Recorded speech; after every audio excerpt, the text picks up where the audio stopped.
반복되는 명청 갈등에 대해서 좀 이야기 나눠보도록 하겠습니다. 대통령실에서 공개적으로 민주당의 재판중지법 방금 좀 이야기했었던 부분이죠.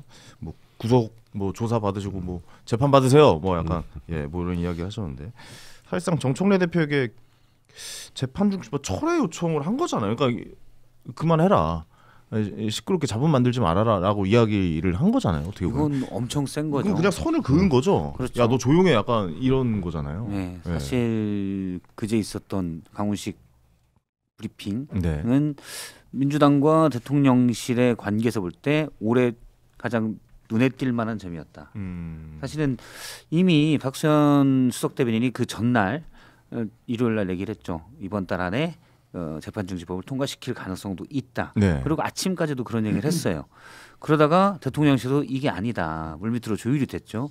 그래서 바로 아침 회의에 수정을 합니다. 이거는 안 하기로 했다.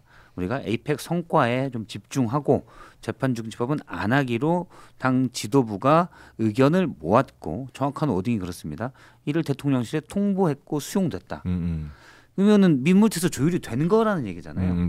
그런데 굳이 오후에 강유정 대변인이 브리핑을 하고 재판중지법에 대통령을 끌어들이지 마라. 바로 또 그다음에 최후의 보루를 하는 비서실장까지 나서서 제발 대통령을 정쟁에 제발이라는 표현은 없었지만 정쟁에 끌어넣지 마시기를 요청드린다라고 했잖아요. 이거는 이미 내부에서 조율이 됐고 의견이 모였는데 보다 확실하게 메시지를 줘라. 두 가지가 있습니다. 여당에게 메시지를 주는 게 있고 그다음에 여당 지도부 세 가지군요. 여당 지도부와 여당 의원들한테도 있죠. 왜냐하면 지도부와 당 대통령실에서 물밑으로 소통을 했어도 의원들은 잘 몰라요. 소통이 되는데 구체적으로 어떻게 했는지 모르죠. 이럴 때 소문이 많이 납니다. 어떻게 됐다. 근데 명확하게 신호를 준 거다. 의원들에게 뭐지라고 생각하는 의원들. 또 하나는 국민들에게 신호를 준 거예요. 일부 이제 투트랙 전략이다. 예를 들어서 뭐 그런 얘기들이 많이 있는데 그건 아니다. 우린 절대 한 몸으로 간다. 그러니까 지금 당이 급발진하는 건 당이 급발진하는 거고 대통령은 이거 싫다라고 명확한 메시지를 줬다고. 근데 계속 이런 식이었잖아요. 대통령실이 의견을 내면은 뭐 예를 들어 뭐 김현지 씨 같은 경우도 이제 나가라고 그래라고 하는데 당에서 이제 그걸 못 나가게 하고 뭐 이런 식으로 계속 그러니까 엇갈리는 의견들이 계속 나오니까. 근데 이제 그렇죠. 말씀대로 엇갈리는 의견들이 나오는데 이 엇갈림은 좀 다른 게 뭐냐면 예전에 엇갈림 제 생각은 이래요라고 대통령실이 얘기하죠. 김현지 당에서 그러니까 국회에서 결정하면 따르죠. 당에서는 이 5점만 나와도 안 돼 이렇게 하는 거죠. 서로 엇갈린 얘기를 내놓는데 이번에는 서로 엇갈리더라도 명확하게 완전 반대되는 대통령실에서 이야기죠. 당에게 이거 아니야라고 한 거죠. 그 의견이 그냥 두 개가 다름과 대통령실은 이거 틀렸어라고 한 거기 때문에 이게 완전 다른 게 돼요. 제가 한 가지만 여쭤볼게요. 저는 약간 워딩 강훈식 비서실장의 워딩이 약간 이상했던 것 중에 하나가 지금은 아니야인 거죠. 그러니까 나중에는 해도 되는데 일단 지금 하지 마. 정확한 그러니까 아예 하지 맙니까? 재판중지법에 대해서 이미 법사위 다 통과됐고 본회의에 계류가 되어 있습니다. 상정만 하면 바로 따다당해서 통과시킬 수가 있어요. 그러니까 강훈식 실장의 워딩은 정확히 봅니다. 헌법 84조에 대한 우리 해석은 대통령 재임 중엔 당연히 재판을 받지 않는다. 우린 그렇게 믿고 있다. 만일에 판사가 그 가능성이 아예 없는 건 아니죠. 그 국감에 나왔던 법원장 말대로 이론적으로는 가능성이 있죠. 만약에 일부 판사가 우린 그렇게 믿고 이게 옳다고 보는데 재판을 그냥 재개한다. 그래서 이게 논란이 될 정도로 커질 것 같다. 그럼 바로 그때 통과시키면 된다. 그러니까 이번에 재판중지법이라는 거는 헌법 84조에 대한 해석이 약간 다른 것들이 있으니 결론은 재판은 안 받겠다라는 거는 거죠. 정확히 정해놓은 거네요. 안 받겠다는 건 명확한 겁니다. 만일에 재판이 진행되려는 시도가 있으면 법을 통과시켜서 막겠다라는 거예요. 근데 지금은 그런 굳이 그럴 필요는 없다. 왜 시끄럽게 만들 필요 없다. 그렇죠. 그 얘기입니다. 그러니까 사실은 재판중지법을 내는 건 이미 6월에 대통령실이 명확하게 의견을 줬어요. 굳이 그럴 필요 없다. 그런데 지난번에 이제 법원장 국감 때 국민의힘 의원이 물어봐죠. 이거 가능합니까? 제가 봐도 이론상 가능해요. 하냐 못하냐는 모르겠지만 뭐 가능하냐 마냐 여러 의견들도 있었지만 근데 이론상 가능할 수도 있다. 그 얘기를 한 걸 가지고 지금 김용민 의원이 처음 얘기했고 그다음에 사실은 김어준 씨 방송에서 그러니까 거기서 또 꺼냈잖아요. 거기서 이거 법을 아예 확고히 만들어버리면 안 되냐 얘기가 나온 거죠. 그리고 나니까 당에서 갑자기 움직인 거 아닙니까? 급발진한 겁니다. 아니 그게 거기서 지령이 내려온 거예요. 그러면 어떻게 설명을 해야 돼요? 아니 대통령실은 네. 이미 안전장치를 마련됐다고 보는 거예요. 근데 원래 대통령실은 약간 김호준 씨 방송이랑 거리를 둔 건데 당은 김호준 씨 방송에 얘기가 나오자마자 또 당에서 이야기가 나오는 거 그렇죠. 아닙니까? 그만큼 사실은 소통이 안 되는 거예요. 그러니까 이게 결국 답정도 아니에요. 결론적으로 재판을 안 받겠다라는 거잖아요. 그거는 맞죠. 네. 그러니까 이제 이게 제가 이재명 대통령이면 약간 이 재판 중지법을 하겠다고 얘기 나왔을 때 약간 화가 났을 것 같아요. 왜 화가 나냐면 야 헌법상의 84조로 해결을 했는데 그리고 지금 그런 리스크가 있는 것도 아닌데 헌법의 문제를 재판 중지법을 통과시키면 이게 법률 문제로 바뀌어요. 그러면 결국은 재판 중지법이 있다는 건 재판 진행법도 만들 수 있다는 거잖아요. 이 얘기는 결국은 법률 문제라는 거예요. 헌법 문제가 아니고. 이렇게 되면 굉장히 논리적으로 문제가 발생을 합니다. 이게 법률적으로 봤을 때는. 아 그러네요. 그럼 이게 헌법 84조로 가야 그래야 84조에 의해서 우린 정지가 된 거야. 이렇게 얘기를 하고 그것을 위헌 논의로 만들어야 이재명 대통령 입장에서는 계속 끝까지 돌파를 할 수가 있는데 이게 지금 법률 문제로 만들면 그래 중지법 만들었네. 그러면 진행법도 만들 수 있는 거잖아. 그럼 진행하면은 진행법 만들면 진행해야겠네. 이렇게 되는 문제가 발생을 하니까 이게 이제 그런 부분에서는 중지법을 처음에 법안을 만들어서 통과시킬 때는 정치적인 어떤 수사로서 할 수 있지만 이게 실제 통과됐을 때에는 여러 가지 문제가 발생을 할 수가 있거든요. 네네네. 네. 아니 근데 저는 궁금한 게 변호사시니까 전직 변호사, 지금도 현재 변호사시고. 네, 현직입니다. 그 법적으로는 대통령을 재판할 수 없는 거잖아요. 네. 지금 원래대로. 네네. 소추할 수 없다라고 돼 있어요. 예. 그러니까 소추의 개념의 문제인 거예요. 네네네. 그러니까 소추는 기소에 한정되는 것이냐, 네. 아니면 재판을 진행하는 것도 못하게 하는 것이냐, 이거에 대한 논의가 있는 건데 사실 네. 이재명 대통령께서 과거에 발언하신 게 쇼츠 영상에 많이 있더라고요. 대통령도 다 수사 받아야 되고 강제 수사할 수 있고 체포할 수 있고 뭐 그런 얘기 다 하셨어요. 그러니까 이미 이제 본인 스스로도 그런 이제 입장에서는 그렇게 말씀을 하셨고 그거에 따르게 되면 사실은 84조에 의해서는 재판은 진행될 수 있다고 봐는 것이 맞는 거죠. 약간 다르죠. 그러니까 뭐냐면 소추를 정확히 어떻게 해석할 거냐의 문제인데 헌법 84조에 여기에는 기소와 재판이 포함된다는 주장이 있고 네. 그다음에 기소만 해당된다는 주장이 있어요. 그러니까 수사와 기소는 별개이기 때문에 박근혜 전 대통령 때 수사를 할 수 있다. 사실 강제 수사가 들어갔었습니다. 압수수색은 안으로 못 들어갔지만 임무진 줄 형태로 받았지만 수사는 들어갔었어요. 그래서 수사는 할 수 있는데 기소는 못 한다. 일단 소추가 기소니까. 그리고 이제 거기서 이건 헌법재판소에서 예전에 결정한 것 등의 한 문구로 인용이 된 거였는데 그 헌법 84조에 대해서 소추를 못 한다는 것은 대통령이 해외 나라를 대표하는 그러니까 국가 원수로서 해외 활동들을 하는데 소추를 하게 되면 그 활동에 지장을 받기 때문에 이걸 금지한다는 해석이 헌법재판소에 있어요.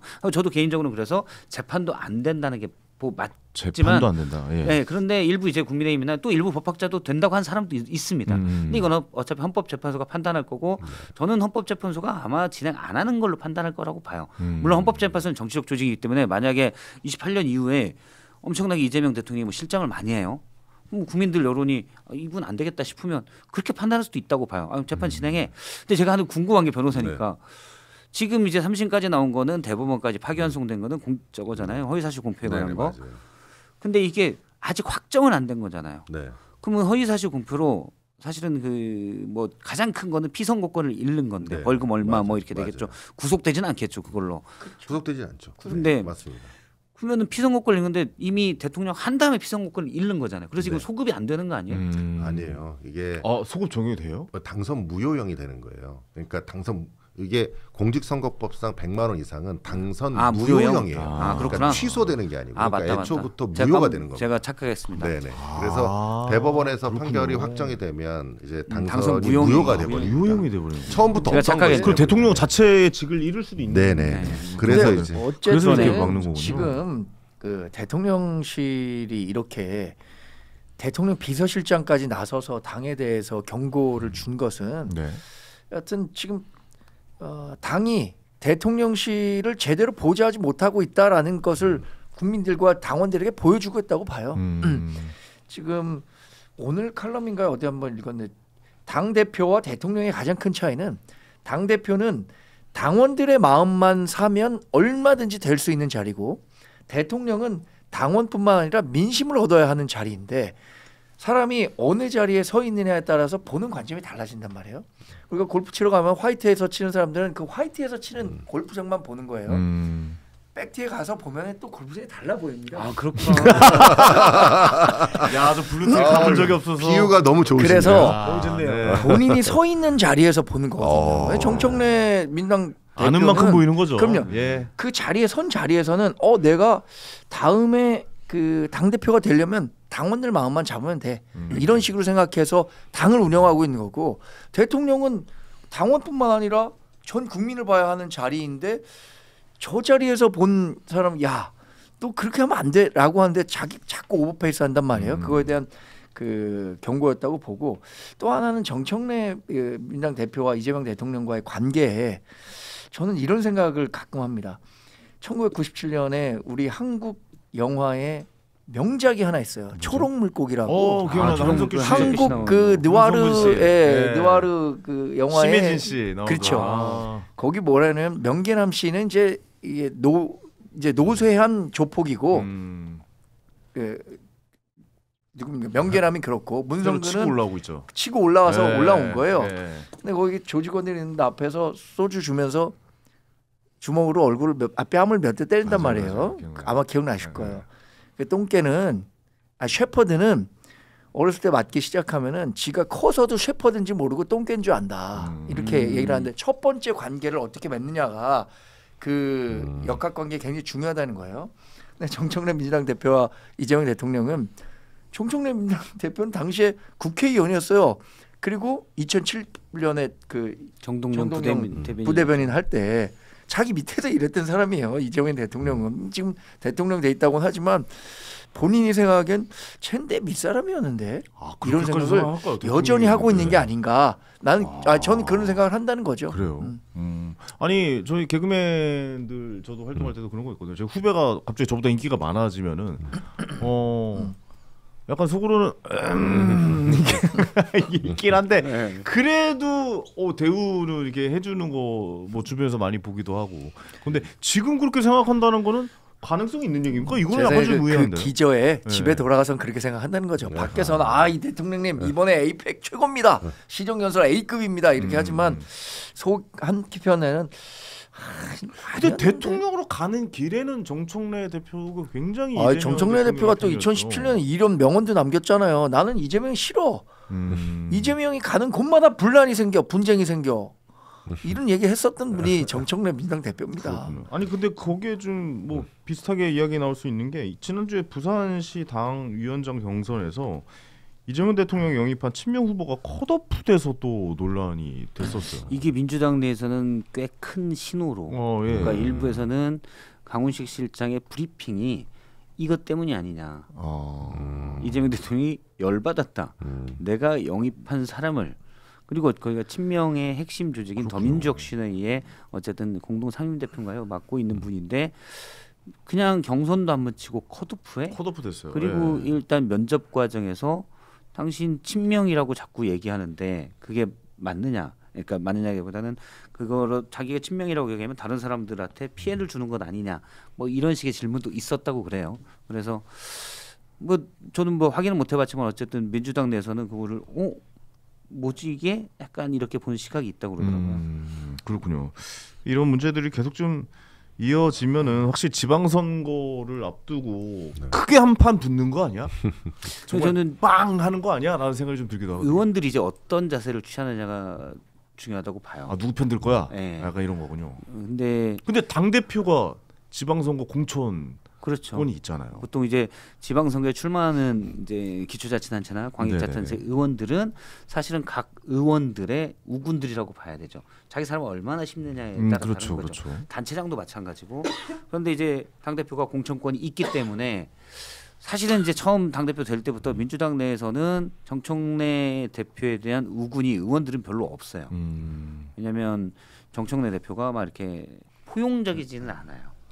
본인이 일단 두드러지는 데는 탁월한 능력을 가지고 있지만 방송에서도 마찬가지죠. 그러니까 법사위원장 할 때도 의원들을 자꾸 키워줘야 되는 것보다는 본인이 두드러지는데 그러니까 흔히 말하는 그 정청래 라인이 별로 없군요. 그렇죠. 그러다 보니 다른 의원들이 정청래 대표는 왜 본인만 튀려고 그래? 나도 튀고 싶은데 이런 생각이 많이 있었다라는 거예요. 그래서 사실은 박찬대 의원이 어쨌든 친명의 지지를 받고 하니까 당대표 가능성이 더 높지 않냐라는 얘기가 있었는데 정청래 의원은 그러니까 그다음부터는 나는 권리당원만 보고 하겠다.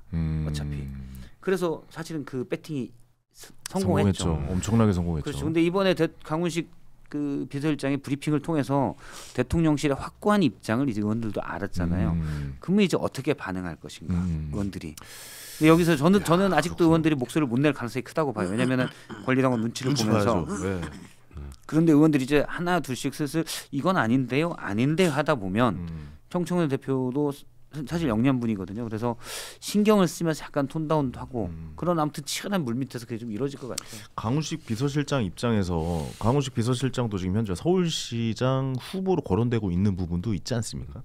그런 의미에서 약간 정청래 대표에게 뭔가 메시지를 전해주는 그런 느낌도 좀 왜냐하면 이례적이었잖아요. 비서실장까지 나와가지고 갑자기 이런 말을 한다는 거. 저는 그건 뭐 한 99% 대통령이 시켰다고 봐요. 대통령이 시킨 말이다. 강한 대통령이 직접 얘기할 수는 없잖아요. 네네네. 그럼 넘버 2는 비서실장이잖아요. 그러니까 우상호 수석도 아니고 그거는 대통령이 그냥 이거는 비서실장이 직접 지시 얘기해라. 내린. 그러면 아주 강력한 메시지가 되는 거죠. 우상호 수석이 한번 얘기했는데 이거 안 통하네라고 하니까 그럼 비서실장 이번에 강 실장이 가서 한번 얘기 좀 해줘야겠다라고 의견 조율을 했을 가능성이 크다고 봐요. 근데 만약에 이것도 안 통하면 어떡해요? 이것도 말 안 돼요. 그렇지는 않겠죠. 지금 뭐 이재명 대통령 지금 집권한 지 5개월밖에 안 된 거예요. 지금 취임 선서한 지 뭐 어제가 딱 5개월째 되는 날이라고 하면서 시정연설을 했는데 앞으로 남은 기간이 52개월인가요? 52개월 남았는데 정청래 민주당 대표도 어제 최근의 일로 인해서 조금 느낀 게 있을 겁니다. 지난주에 갤럽 조사에서 서울시 여론조사가 그러니까 서울만 놓고 봤을 때는 국민의힘에게 뒤졌거든요. 물론 당연히 오차범위 이내이긴 하지만 그러니까 민주당 내에서는 이걸 되게 위험한 신호로 보는 시각들이 있고 이런 게 복합적으로 작용하다 보니 더군다나 에이펙을 잘했다고 많은 분들이 얘기하고 그런데도 불구하고 당에선 갑자기 재판중지법 들고 나오니까 쟁점을 바꾸잖아요. 아이씨 못 참겠다. 그러니까 사실은 상당히 이례적인 겁니다. 왜냐하면은 이런 부분이 있으면 정무수석이나 비서실장이 사실 물밑에서 다 조율하는 건데 물밑에서 조율이 됐음에도 불구하고 다시 한번 쐐기를 박은 거는 상당히 이례적인 거고 대통령실이 당에 대해서 명확하게 얘기를 한 거다. 자, 우리 한번 그림을 그려봅시다. 그러니까 고릴라. 예. 저는 침팬지로 그려보도록 하겠고. 자, 그림을 한번 그려보면. 이게 시작이 취임 100일 연설 때부터 나왔는데 갑자기 뭐 당에서 뭐 이야기 나오면서 취임 100일 연설도 약간 좀 원내대표랑 약간 좀 불화가 나오면서 약간 묻혔고 유엔 연설도 나오는데 유엔 연설 자체도 약간 좀 그런 일이 있으면서 묻혔고 이번에 에이펙도 사실 최민희 의원의 이슈 때문에 약간 좀 많이 묻혔죠. 제일 이슈가 된 건 사실 젠수랑 우리 또 저기 이재용 회장 그다음에 정의선 회장이었고 대통령이 이제 나와서 또 오늘 이제 연설을 국회에서 연설하는데 이걸 얘기하는데 또 재판에 관련된 이런 얘기가 나왔고 또 약간 좀 물타기가 계속 대통령이 얘기할 때마다 이런 물타기가 가는 상황 안 되겠다. 야 비서실장 가서 정확하게 전달해. 하지 말라고 라고 이야기하는 상황까지 왔잖아요. 그렇죠. 그럼 요 다음을 한번 생각해 보죠. 요거 마지막으로 딱 한 말씀만 좀 드리고 이제 이 다음 부딪히는 건 제가 봤을 때 저거거든요. 일단 민주당이 경선에 관련해서 좀 관심이 많이 쏠리는데 그러니까 지방선거죠. 여기에서도 잡음이 나오면 이건 지금 폭발하는 부분 아닙니까? 어떻게 보고 계십니까? 분위기 봐서는 그러니까 저도 대통령실 관계자랑 좀 얘기를 해보면 당의 개입은 최소화한다. 그러니까 대통령은 당은 당이 알아서 하세요. 당이 그렇게 얘기했죠. 아니, 실제로 이제 지난 전당대회 때도 정청래 대표 사실 되는 거를 그건 뭐 민주당 사람들은 다 알아요. 대통령은 싫어했을 겁니다. 당연히 본인과 결이 좀 맞지도 않고 어떻게 보면 비슷하기도 한데 일단 이제 본인 마음대로 잘 안 되는 캐릭터거든요. 정청래 대표가. 그래서 대신 이제 박찬대 원내대표는 사실은 대통령의 뜻을 미리 헤아려서 하는 분이고 정청래 대표는 본인이 자기의 꿈을 갖고 있기 때문에 본인이 두드러져야 된다고 생각하는 캐릭터거든요. 그래서 어쨌든 실험에도 불구하고 크게 전당대회 개입을 안 했어요. 그러니까 제가 크게라는 표현을 쓴 거는 뭐 아주 조금 뭘 했는지 모르겠지만 거의 개입을 안 한 것으로 알고 있거든요. 그런데 이제 경선 때 경선보다는 이제 지방선거 또 보궐선거 같이 이루어질 테니까 네. 이때 대통령도 꼽고 싶은 분이 있을 거 아니에요. 요럴 때 어떨지 모르겠어요. 그러니까 전반적으로 저는 지방선거에 크게 관여는 안 할 거라고 보는데 겉으로는 안 대통령실이. 하겠죠. 네. 안으로는 하겠죠. 근데 에이, 안할 일부 수가 갈등이 있나요, 사실? 아예 없을 수는 없겠다는 생각은 들어요. 근데 지난 전당대회 때 그 적극적으로 개입하지 않은 거는 사실이에요. 근데 저는 중간에 일정 부분 좀 사인이 왔다고 생각했는데 그러나 본인이 적극적으로 개입했음에도 불구하고 정청래가 당대표가 되면 어떡하지? 라는 생각을 대통령실 안 했을 수는 없을 것 같아요. 그 불안감이 있었겠구나. 왜냐하면 처음서부터 한 65대 35 정도로 정청래 후보가 앞서갔거든요. 앞서고 있었죠. 근데 이거를 내가 개입해갖고 대통령실이 어떤 식으로든 그 당에 사인을 줘갖고 이 흐름을 바꿀 수 있어서 역전시키면 그러니까 그게 뭐 윤석열 전 대통령 시절에는 김기현 대표가 후보로서는 상당히 지지율이 낮았음에도 불구하고 이거 충분히 바꿀 수 있다. 그때 당원 110 당신 100%로 예. 바뀌었잖아요. 네네.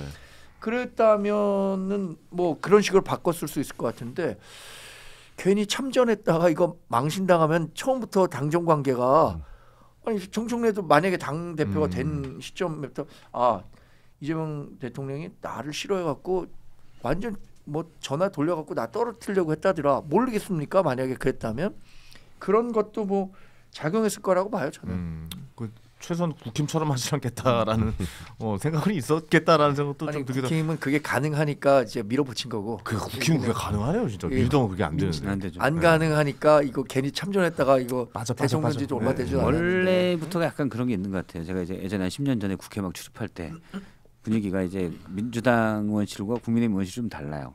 보좌관과 의원의 관계도 뭐 요즘 이제 물론 안 그런 경우도 얼마 전에 나오긴 했다만 민주당은 약간 동지적 관점이 좀 있고 그다음에 국민의힘은 약간 관료적 관점이 있어요. 그러니까 상이하 양식이군요. 그리고 출신들도 다 사실은 국민의힘 당시 의원들은 관료 출신들이 많고 또 거대 조직에 있다 보니까 상명하복식 이렇게 되는 게 있죠.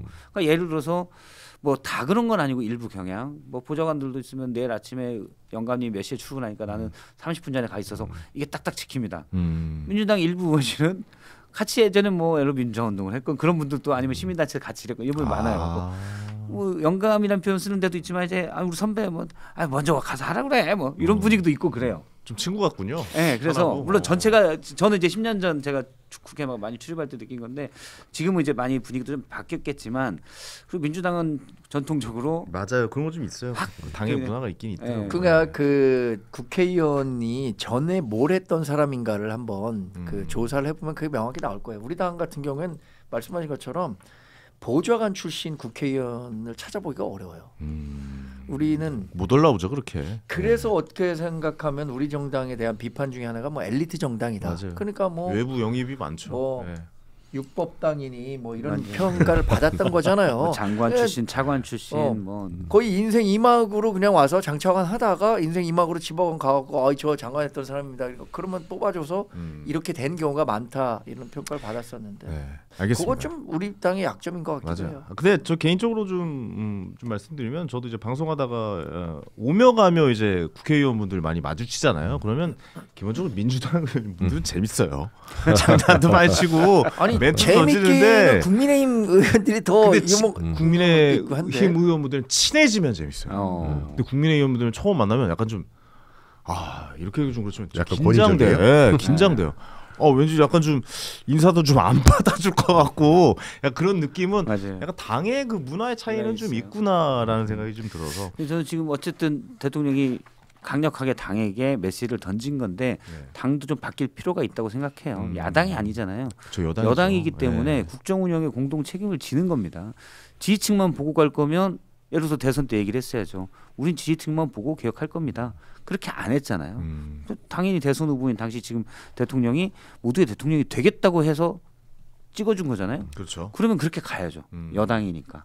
저는 여당이 반성해야 된다고 봅니다. 알겠습니다. 이거 체크 포인트입니다. 지방선거 과연 경선 과정에서 어떤 이야기들이 나올지 이거 한번 좀 지켜보면 또 대통령실과 민주당의 관계 이런 지점들도 좀 해석이 될 것 같다는 생각이 듭니다.